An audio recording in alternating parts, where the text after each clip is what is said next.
Pada hari ini saya mengajak kita membaca kitab Roma pasal yang ke-14 ayat yang ke-17 yang menulis demikian. Satu ayat yang singkat yang sebagian kita mungkin sudah sering baca, tapi saya ingin mengupas kebenaran daripada ayat ini.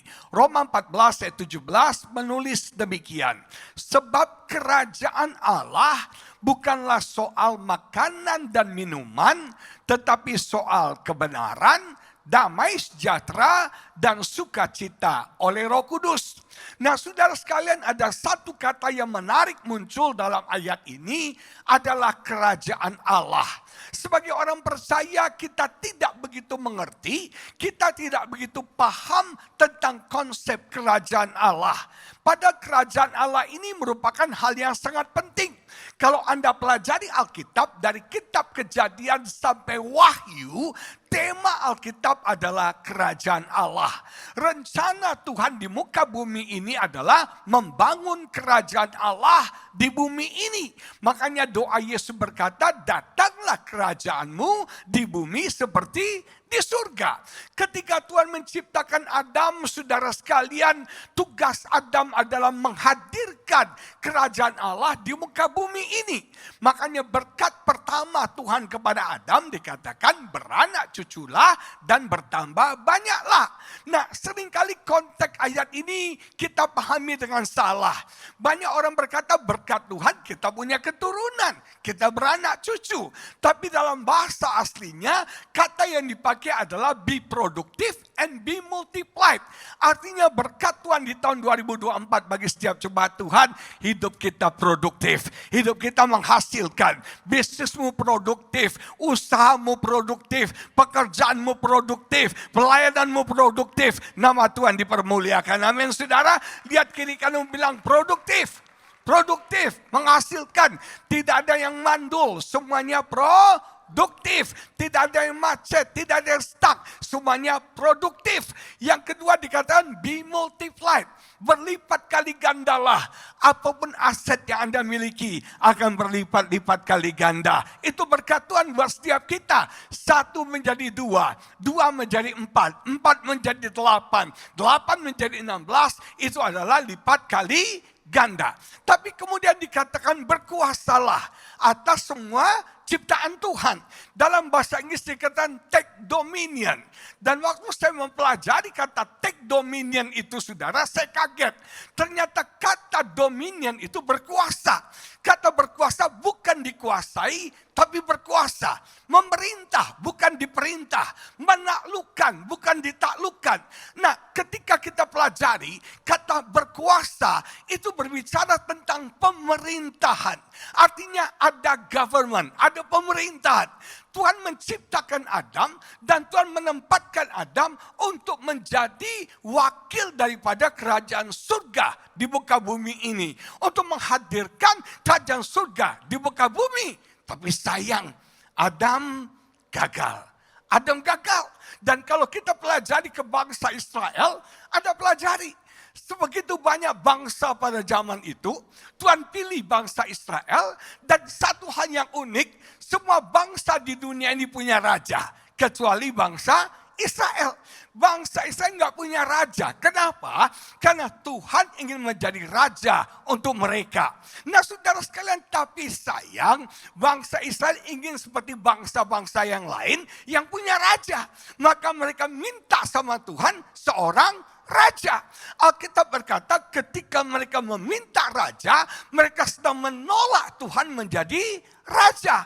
Akhirnya Tuhan mengizinkan mereka punya raja. Terpilihlah siapa? Saul menjadi raja pertama daripada Israel. Padahal sebetulnya Tuhan mau menjadi raja atas bangsa Israel. Kalau kita pelajari kehidupan Saul dan Daud, saudara, ada perbedaan yang besar. Apa yang membuat Daud itu berkenan kepada Tuhan? Alkitab berkata hatinya Daud itu menggoncang hati Tuhan. Oh, Daud itu, saudara, membuat hati Tuhan itu berdetak kencang. Kenapa Tuhan berkenan? Kenapa Tuhan sayang sama Daud? Kalau Anda pelajari di Alkitab, Saul ketika menjadi raja, dia berdaulat menjadi raja. Dia tidak butuh Tuhan jadi raja dalam hidupnya. Makanya kalau Anda pelajari, Alkitab berkata Saul ketika dalam masalah, dalam peperangan tidak pernah dengan sungguh-sungguh mencari Tuhan. Berbeda dengan Daud. Daud ketika dia menjadi raja, prioritas pertama dia adalah memindahkan tabut Allah dari Kiryat Yearim ke Yerusalem. Dia menyediakan tempat, artinya prioritas pertama Daud, Tuhan menjadi raja dalam hidupnya. Dia menjadi raja atas Israel, tapi Tuhan menjadi raja atas kehidupannya. Dan inilah yang membuat hati Tuhan tersentuh kepada Daud. Ketika kau menjadikan Tuhan sebagai raja, ketika kau menjadikan Yesus sebagai raja dalam hidupmu, maka kau akan berkenan kepada Tuhan. Kau akan mendapat berkat-berkat, favor Tuhan yang luar biasa sepanjang tahun 2024 ini. Yang jadi pertanyaan, apakah Yesus sudah jadi raja dalam hidup kita? Seringkali ego kita yang jadi raja. Keinginan kita yang jadi raja. Pikiran kita yang jadi raja. Kita harus turun takhta supaya Yesus boleh menjadi raja dalam hidup setiap kita. Amin, saudara. Nah, sepanjang diberkati Tuhan, kita beralih ke zaman Yesus. Karena Adam gagal, Yesus datang ke muka bumi ini. Tahu nggak tujuan Yesus datang ke dunia apa? Orang bilang, Pak, untuk menebus dosa, untuk menyelamatkan manusia. Betul, nggak salah. Memang Yesus datang ke dunia untuk menebus kita, untuk menyelamatkan kita. Ada amin, saudara? Tapi tidak cuma itu. Yesus datang ke dunia ini untuk menjadi raja. Makanya Yesaya menubuatkan, seorang anak telah lahir untuk kita, seorang putra diberikan apa? Lambang pemerintahan. Pemerintahan apa? Government, kerajaan. Jadi Yesus datang membawa kerajaan. Makanya Anda pelajari ketika malaikat Gabriel berbicara kepada Maria tentang kelahiran Yesus, dia berkata, seorang raja telah lahir dan kerajaannya kekal selama-lamanya. Yesus datang ke dunia mereestablish kerajaan Allah di muka bumi ini. Yesus datang ke dunia membawa kerajaan surga di muka bumi ini. Makanya dalam Matius 4 ayat 17, khotbah berita pertama Yesus berkata, bertobatlah. Sebab apa? Kerajaan surga sudah dekat. Kata sudah dekat artinya sudah datang. Saudara, kita harus bertobat. Bertobat artinya perubahan cara berpikir. Cara berpikir kita nggak bisa cara berpikir agamawi. Cara berpikir kita harus berubah. Untuk kita bisa mengerti tentang kerajaan sorga. Untuk kita bisa mengalami keadaan kerajaan Allah itu terjadi dalam hidup setiap kita. Dan kalau Anda pelajari Alkitab, pengajaran Yesus, Injil, itu semuanya berbicara tentang kerajaan surga. Yesus berkata kerajaan Allah seperti kerajaan surga seumpama. Betul nggak, saudara? Selama ini kerajaan surga misteri. Selama ini kerajaan surga itu rahasia.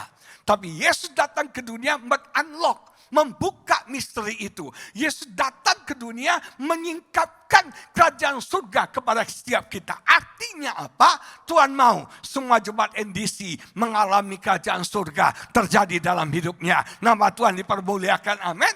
Nah, saudara, kalau kita pelajari lagi, kitab Kejadian sudah, Yesus lahir sudah, sekarang akhir zaman. Saya mau tanya, Yesus datang kedua kalinya sebagai apa? Sebagai apa? Raja di atas segala raja. Akan memerintah kerajaan 1000 tahun. Setuju, saudara? Itu kata Alkitab. Jadi tema Alkitab dari Kejadian sampai Wahyu adalah kerajaan Allah. Di mana kerajaan Allah? Ada di bumi ini. Artinya, saudara, kita bisa menikmati, kita bisa mengalami kerajaan Allah bukan nanti mati di surga, tapi kita bisa mengalami kerajaan Allah itu ada di muka bumi ini dalam kehidupan kita sekarang ini di tahun 2024 ini. Ada berapa banyak saudara yang mau mengalami kerajaan surga itu terjadi dalam kehidupanmu, amin. Dan Paulus menyingkapkan kepada kita, Karena Paulus orang yang pernah dibawa naik ke surga. Betul? Nah saudara sekalian, dia menyingkapkan bagaimana situasi kondisi dalam kerajaan surga. Dikatakan ada 4 kondisi. Yang pertama, dalam kerajaan surga bukan soal makanan dan minuman bisa ditampilkan. Saudara, jadi dalam kerajaan surga yang dimasalahkan bukan makanan. Yang dimasalahkan bukan minuman. Saudara sekalian, kita bicara kerajaannya. Anda tahu, bukan pangeran lagi ya, sudah Raja Charles ya. Terlalu lama jadi pangeran, kita lupa dia udah raja, saudara ya.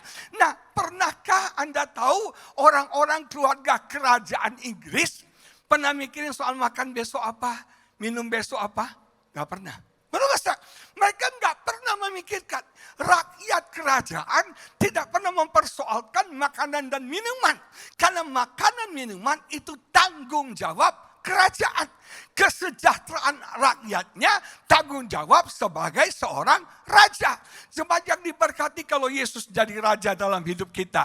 Percayalah, tanggung jawab kehidupanmu ada di tangan Dia, saudara. Apa yang kau makan, kau minum, kau pakai, Tuhan sediakan buat kita. Kita mau jujur, kita khawatir buat apa?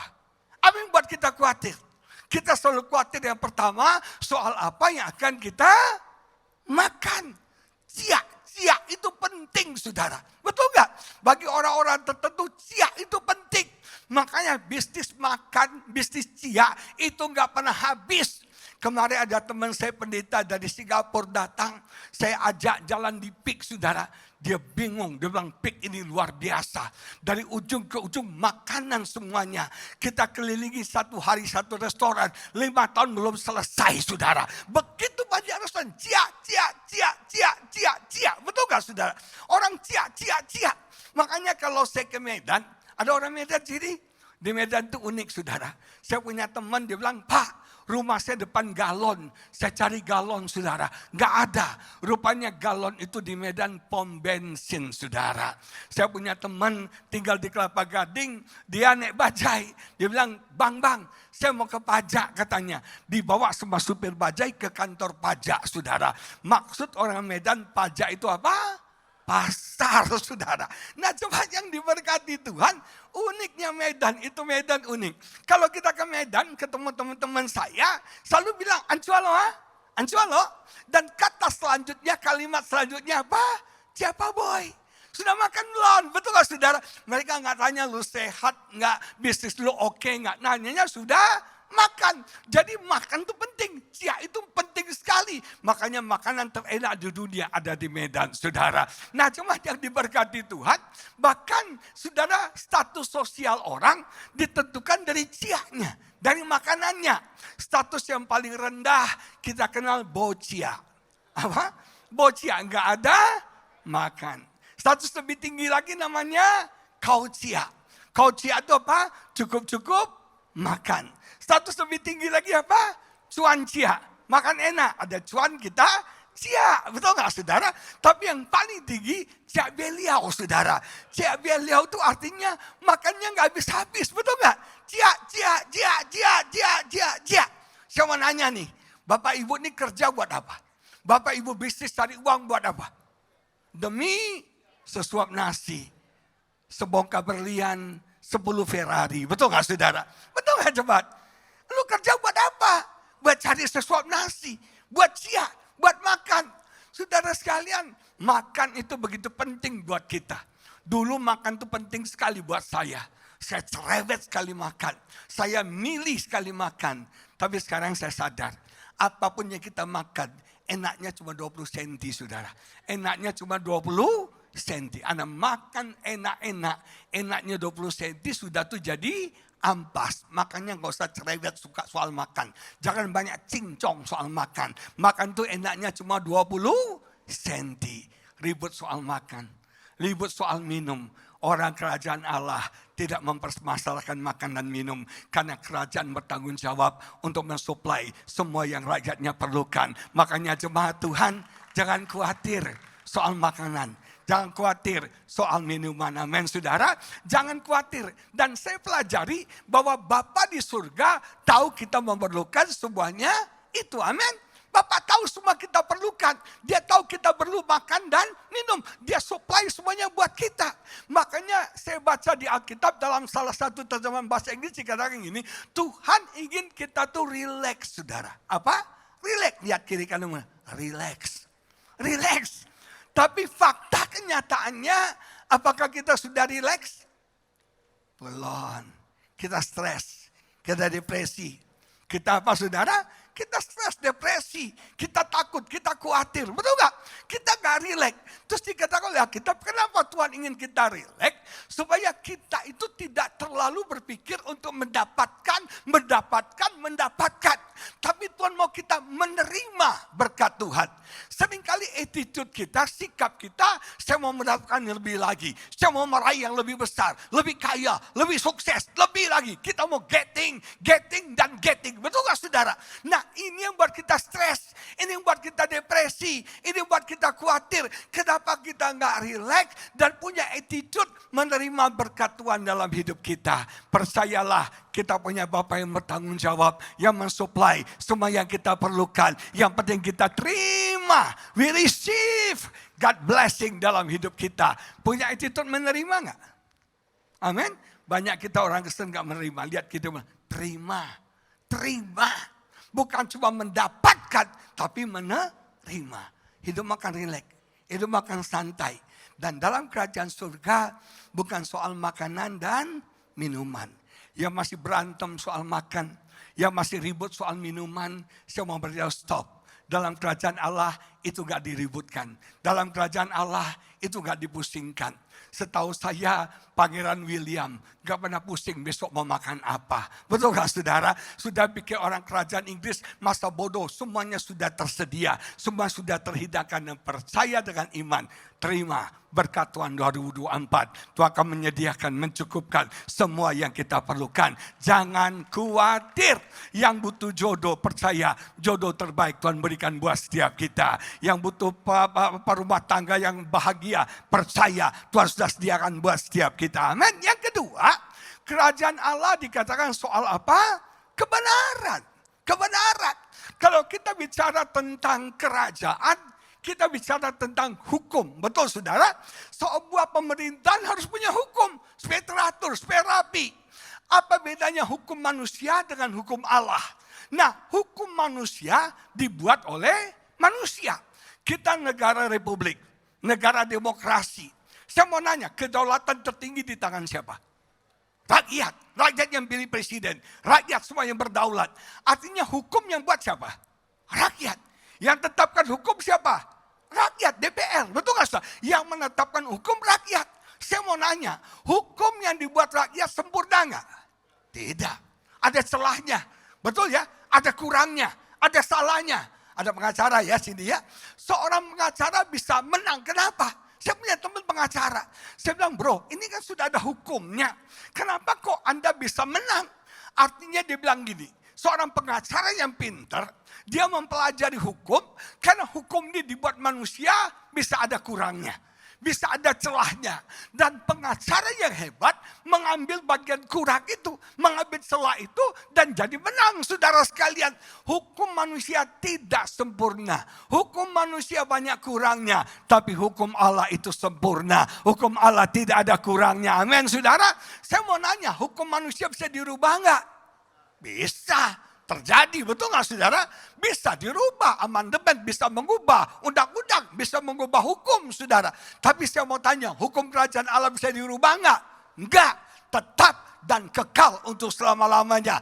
2000 tahun yang lalu ya dan amin, sekarang juga ya dan amin, tidak pernah berubah. Gak bisa kemudian saya baca satu ayat, Anda baca satu ayat, Anda tidak setuju ayat itu. Misalnya, Alkitab berkata kemalangan orang benar itu banyak. Kita bilang gitu loh. Kemalangan orang benar itu banyak. Jujur, saya gak setuju dengan ayat itu.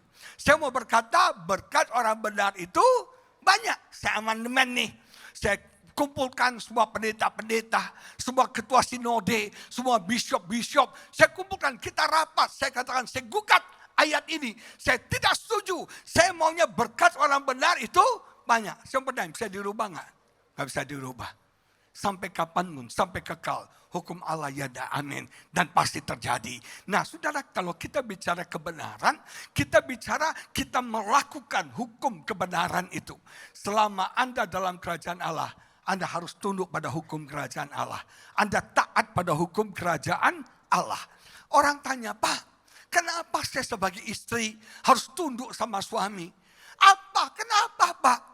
Terus banyak orang tanyakan, suami saya nggak pantas untuk dihargai. Suami saya nggak pantas untuk dihormati. Tapi Alkitab berkata, tunduklah kepada suamimu. Ibu-ibu tunduk ya sama suami ya. Jangan ditanduk loh Bu ya. Tunduk ibu-ibu. Kenapa kita harus tunduk? Karena raja memerintahkan demikian. Kita taat karena ini firman daripada raja. Kultur kerajaan Allah adalah ketaatan. Kultur kerajaan Allah adalah pendudukan diri. Hukumnya kerajaan Allah, Anda taat, Anda diberkati. Anda tidak taat, ada sanksi, ada hukuman. Betul nggak saudara? Nah jemaat yang diberkati, kenapa kita tunduk sama suami kita? Karena raja yang memintakan demikian. Dan raja membuat peraturan, pasti dia tahu. Saya sering katakan, wanita punya satu kutuk yang diberikan waktu Hawa jatuh dalam dosa. Dikatakan kamu akan birahi kepada suamimu. Dalam bahasa aslinya artinya wanita ingin menguasai suaminya. Tahukah saudara, para wanita itu posesif? Ada yang amin ya. Wanita itu posesif? Suami-suami istrimu posesif gak? Gak ada yang berani ya. Saking posesif istrinya takut ribut di rumah ya. Wanita itu posesif saudara. Benar. Mau tahu semuanya. Betul gak? Dalam prinsipnya wanita, uangmu, uangku. Tapi uangku. Nah cuma jadi diberkati, wanita yang menguasai suaminya. Menaklukkan suaminya. Tuhan bilang gak boleh. Otoritasnya gak gitu. Kamu gak bisa posesif suami kamu. Kamu gak bisa menguasai suami kamu. Kamu harus apa? Tunduk kepada suamimu. Ibu-ibu jujur ya. Mudah gak tunduk sama suami? Hah? Suami kayak gini Pak. Suami saya fakultas loh Pak. Saya fakultas loh Pak. Suruh tunduk enggak lah ya. Betul gak saudara? Saya penghasilan lebih besar. Kedudukan saya lebih tinggi. Tunduk enggak lah Pak. Saya mau beritahu karena raja memerintahkan Anda tunduk. Anda harus tunduk. Betul gak saudara? Nah culture-nya ketaatan. Kenapa suami harus mengasihi istrinya? Karena raja berfirman demikian. Kalau kita taat pada perintah raja, hidup akan diberkati Tuhan. Semua privilege kerajaan akan kau terima dalam kehidupanmu. Makanya dalam kerajaan surga ada kebenaran. Orang kerajaan surga hidup benar. Hidup dalam hukum-hukum. Tidak melanggar hukum, tapi hidup dalam hukum. Yang ketiga, kalau kita bicara kerajaan surga, kerajaan Allah, unsur yang ketiga adalah damai sejahtera. Dalam kerajaan Allah nggak pusing soal makan minum. Dalam kerajaan Allah ada kebenaran. Dalam kerajaan Allah ada damai sejahtera. Yang dalam bahasa Inggrisnya perfect peace. Kita mengenal dua macam damai. Yesus katakan, damai sejahteraku kuberikan kepadamu. Bukan damai sejahtera yang dari dunia. Berarti kita kenal ada dua damai sejahtera. Yang pertama damai sejahtera dari dunia. Kita sebut apa biasanya? Damai. Artinya apa bahasa Ibraninya? Shalom. Betul ya? Anda sering ucapkan shalom tapi nggak tahu artinya. Shalom itu damai sejahtera atasmu. Nah damai sejahtera yang dari dunia itu kondisional. Damai sejahtera yang dari dunia tergantung situasi keadaan. Kalau lagi uang banyak kita damai. Kalau suami lagi jinak kita damai. Kalau istri lagi gak cerewet damai di bumi. Betul gak saudara? Tapi ketika keadaan buruk masih damai gak? Ketika keadaan kita tidak baik masih damai gak? Jadi damai sejahtera yang dari dunia itu kadang damai, kadang gak damai. Seringkalinya yang mana? Gak damainya saudara. Karena dia sementara dan dia tergantung situasi keadaan yang terjadi. Tapi damai sejahtera dalam kerajaan surga, dalam kerajaan Allah adalah perfect peace. Yang dalam bahasa Ibrani-nya shalom, shalom. Lihat kiri kanan bilang shalom, shalom. Artinya double. Ada damai sejahtera yang sempurna. Yang hanya ada di dalam Yesus Kristus. Nah saudara, ini namanya perfect peace. Nah dalam bahasa Inggris bagus sekali. Yang namanya perfect peace itu memberikan kita calm, memberikan kita ketenangan dalam setiap situasi, kondisi yang kita alami. Saudara, hidup semakin sulit. Hidup semakin tidak mudah. Tantangan yang kita hadapi berat. Banyak orang bilang, Pak, 2023 berdarah-darah. 2023 pergumulannya berat banget. 2023 tidak mudah. Betul saudara? 2023 bagi bisnis susah banget. Apakah 2024 akan lebih baik? Mungkin tidak saudara. Mungkin masalah akan makin berat. Tantangan akan semakin berat saudara sekalian. Tapi percaya. Kalau Anda punya perfect peace itu ada ketenangan. Kita bisa calm menghadapi setiap tantangan, masalah yang muncul dalam hidup setiap kita. Amin saudara. Jadi orang Kristen tidak berarti kita gak punya masalah. Mau lihat orang punya masalah? Lihat orang kiri kananmu saudara. Inilah muka orang-orang yang punya masalah. Semua kita punya masalah. Semua kita punya masalah. Saya kaget saudara, saya dengar kesaksian anak teman saya. Kenalan baik saya, keluarga terhormat. CEO satu perusahaan besar ternama di Indonesia. Saudara, terkemuka. Orang dihargai. Takut Tuhan, saleh. Pelayanan di gereja, toko di gereja, dihargai di gereja. Dia punya 3 anak.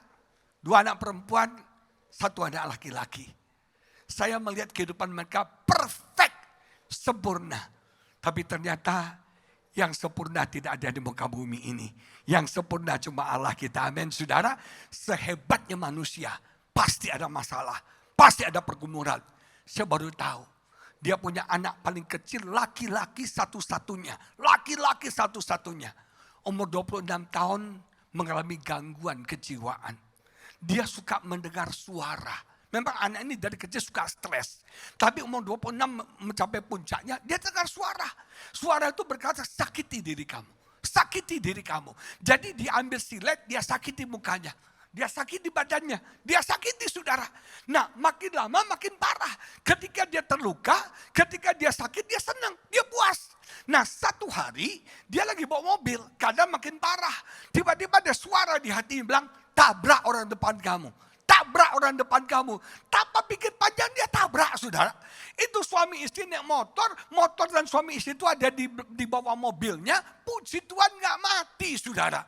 Puji Tuhan, akhirnya di situ dia sadar ini nggak benar, ini masalah.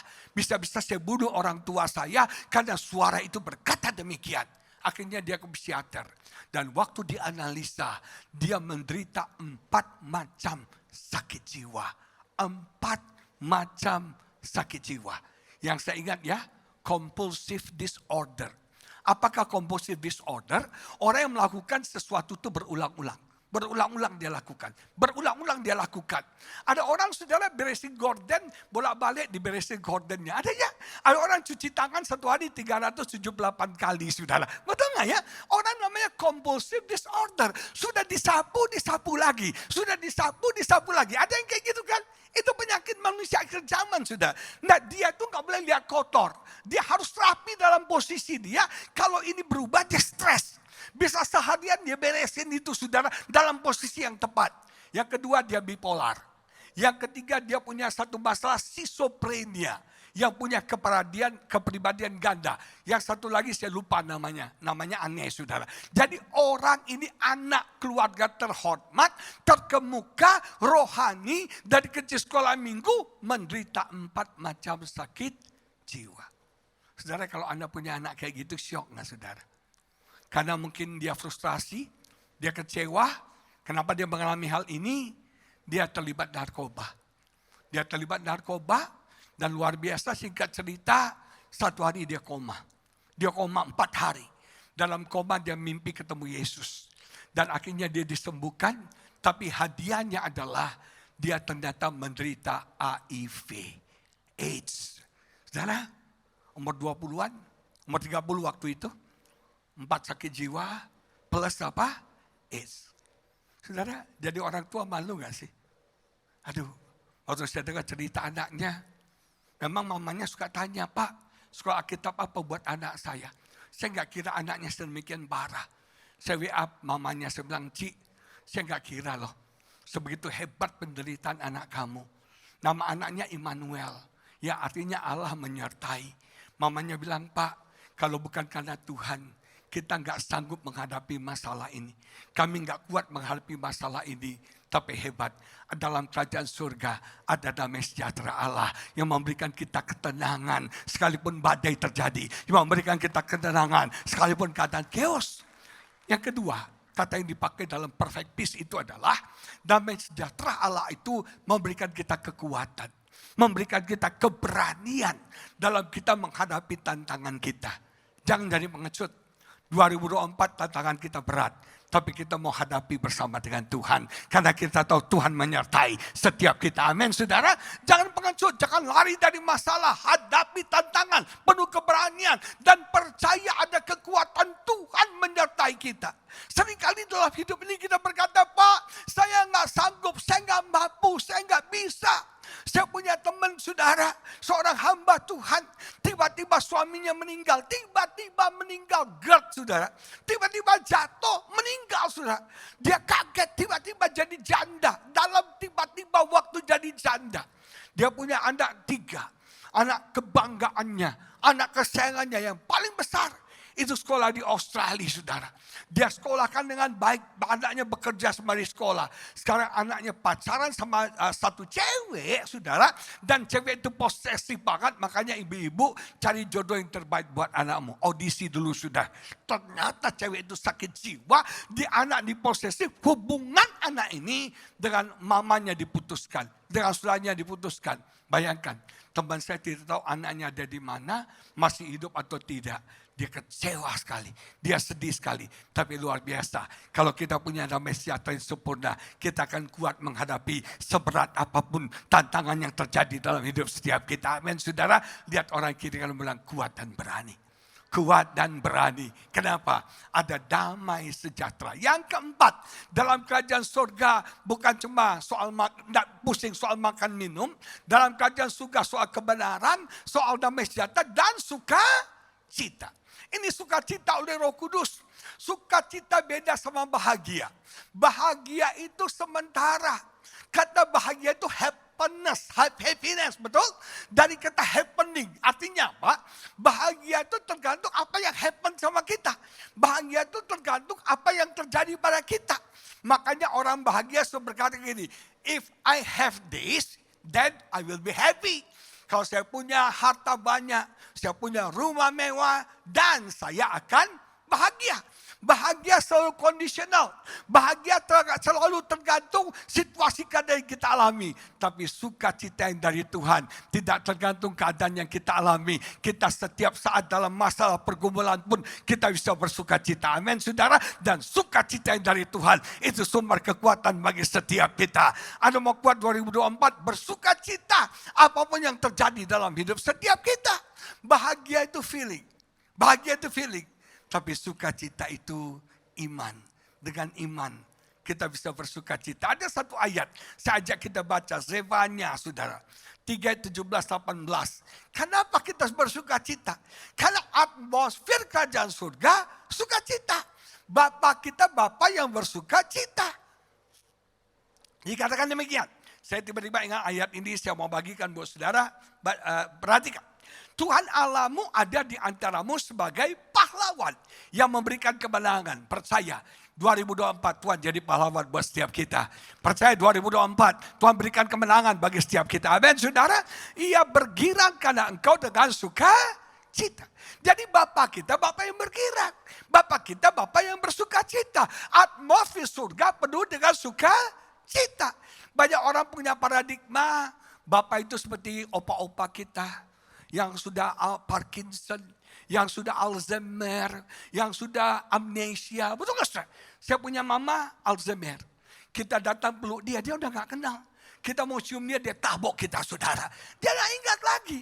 Tapi saya bersyukur Bapa di surga bukan Bapa yang Alzheimer, bukan Parkinson, bukan Bapa yang amnesia. Dia Allah yang bergirang dan bersuka cita bagi setiap kita, bersama dengan setiap kita. Amin. Makanya jangan pernah sedih, jangan pernah frustasi. Hidup orang Kristen penuh dengan apa? Suka cita. Karena Bapa kita Bapa yang bersuka cita. Dia katakan ia membaharui engkau dengan kasihnya. Ia bersorak-sorak karena engkau dengan sorak. Jadi Bapak kita bergerak, Bapak kita bersuka cita, Bapak kita bersorak-sorai. Seperti pada hari pertumbuhan raya, aku akan mengangkat malapetaka daripadamu, sehingga oleh karenanya engkau tidak lagi menanggung sela. Kita punya Bapak yang bersuka cita, dan sebagai anak kerajaan kita mau bersuka cita. Sepanjang tahun 2024 kita akan kuat, kita akan melihat terobosan terjadi, kita akan melihat mukjizat terjadi dalam hidup setiap kita. Amin saudara. Sekarang bagaimana caranya kita bisa mengalami kerajaan surga itu? Siapa mau mengalami kerajaan Allah? Kerajaan surga dalam hidupnya. Ada beberapa cara. Saya cari yang pertama aja. Kita harus punya childlike faith. Kita harus punya iman seperti anak-anak. Kita baca. Markus 10 ayat 14-15 menulis demikian. Ketika Yesus melihat hal itu, ia marah dan berkata kepada mereka, biarkan anak-anak itu datang kepadaku. Jangan menghalang-halangi mereka. Sebab orang-orang seperti itulah yang mempunyai apa? Kerajaan surga. Aku berkata kepadamu, sesungguhnya barang siapa tidak menyambut kerajaan Allah seperti apa? Seorang anak kecil. Ia tidak akan masuk. Ia tidak akan mengalami ke dalamnya. Anda mau masuk dalam kerajaan surga? Anda mau mengalami kerajaan surga? Kita harus punya iman seperti anak kecil. Iman yang absolut. Iman yang percaya. Siapa yang punya anak kecil? Angkat tangan. Ada yang punya anak kecil? Seorang bapak yang punya anak, biasanya suka lemparin anaknya. Betul nggak? Dia lemparin anaknya ke atas. Nah ketika bapak ini lempar anaknya ke atas, anaknya gimana? Takut, baby. Anaknya gimana? Ketawa. Makin kencang makin ketawa. Makin tinggi makin ketawa. Kenapa? Karena dia tahu pasti bapaknya akan tangkap dia. Dia yakin bapaknya pasti tangkap dia. Betul gak saudara? Adakah bapak di sini anaknya dilempar terus dia pergi saudara? Betul gak? Kalau ada bapak kayak gitu ya, mesti dibaptis di sungai Yordan, mesti dibaptis sungai Nil, dibaptis sungai Ciliwung sekalian saudara. Betul gak? Kenapa tuh anak makin tinggi makin kenapa? Dia yakin bapaknya pasti tangkap dia. Ketika Tuhan lempar hidup Anda. Tuhan lempar hidup Anda. Anda percaya gak Tuhan tangkap Anda? Anda percaya gak Tuhan jagai Anda? Anda percaya nggak Tuhan pelihara Anda? Anda percaya nggak Tuhan berkati Anda? Ketika goncangan terjadi, Anda percaya nggak di balik itu ada berkat? Ketika masalah kau hadapi, engkau percaya nggak di balik itu ada kemuliaan? Dia percaya bapaknya nggak jahat. Seorang anak nggak pernah khawatir. Kenapa? Anak kita sudah pernah mikirin nggak? Nanti uang sekolah gua gimana bayarnya? Nggak pernah. Dia mau diminta aja. Betul nggak saudara? Nggak pernah mikir. Betul nggak saudara? Yang mikir siapa? Bapaknya.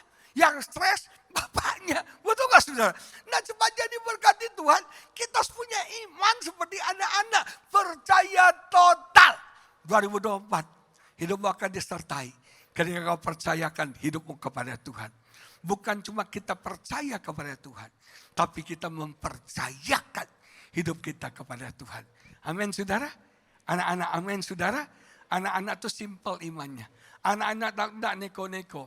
Dia percaya apapun yang dia butuhkan, papanya pasti tahu. Anak-anak gak pernah pikir besok ada makanan gak? Gak pernah pusing. Dia tahu pasti besok mamanya sudah masak. Pasti besok sudah ada makanan. Amin saudara. Anda percaya gak absolut sama Tuhan 2024? Dan ketika kau percaya, kau akan mengalami kerajaan surga terjadi dalam hidupmu. Yang kedua, cepat saja. Kita akan mengalami kerajaan Allah kalau kita mengalami kelahiran baru. Nikodemus, Tuhan Yesus katakan, engkau harus lahir baru.